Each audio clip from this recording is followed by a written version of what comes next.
नमस्ते आप सभी को। आज की हमारी एकादशी है वरुथनी एकादशी। और वरुथनी एकादशी कब है? 24 अप्रैल 2025 को। तो हमें इसकी क्या व्रत कथा है और हमें किन किन चीज़ों का ध्यान रखना है, आइए शुरू करते हैं। तो वरुथनी एकादशी तो सबको पता ही है कि हम विष्णु जी का ध्यान करते हैं इसमें। तो ऐसी ही एक और कहानी है वरुथनी एकादशी की।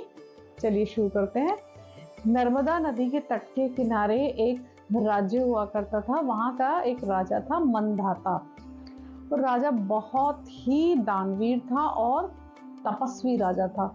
तपस्वी यानी कि वो बहुत सी कर्म में, पुण्य में, इन सब में बहुत विश्वास करता था।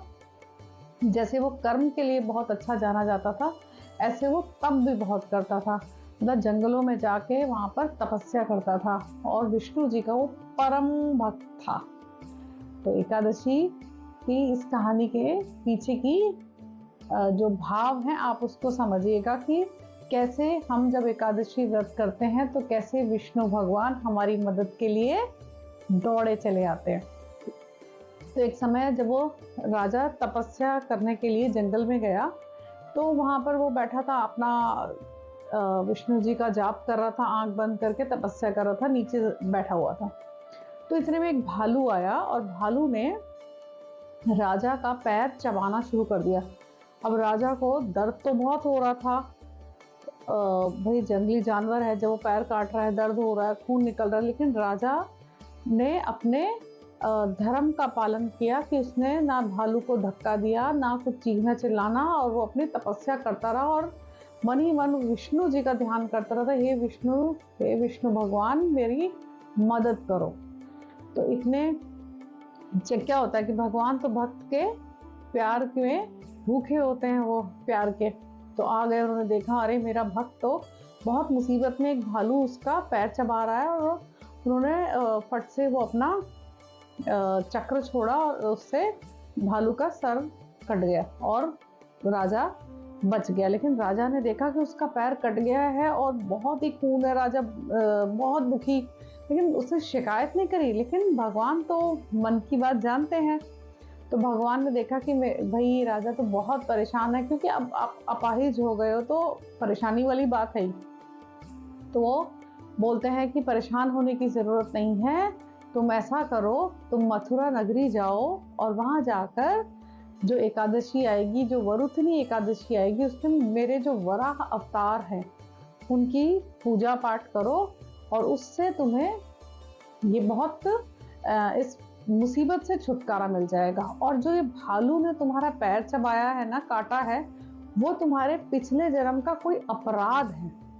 उस अपराध को उसने की वजह से, तुमने अपराध किया है, उसकी वजह से भालू ने इस जन्म में तुम्हारा पैर काटा है। तो विष्णु भगवान के प्रणाम करके आज्ञा लेके राजा मथुरा गए और वहाँ पर उन्होंने वराह अवतार की पूजा की। और वरुथनी एकादशी का जो व्रत था वो बड़ी ही श्रद्धा से, बड़े मन से किया।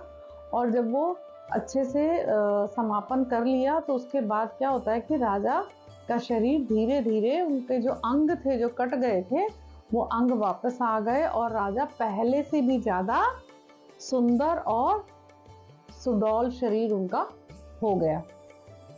तो आप सब लोग भी अगर किसी भी बीमारी से जूझ रहे हैं, किसी शारीरिक समस्या से परेशान है, तो आप भी जो अब एकादशी आएगी उसमें विष्णु जी के वराह अवतार का चिंतन करते हुए एकादशी का व्रत करें। अगर व्रत नहीं होता तो पूरे दिन विष्णु जी का ध्यान करें।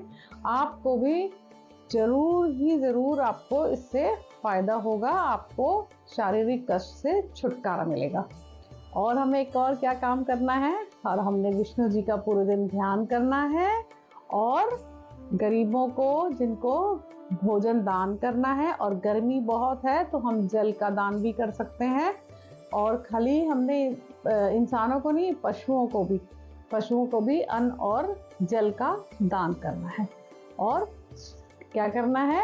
श्रीमन नारायण नारायण नारायण, भजमन नारायण नारायण नारायण।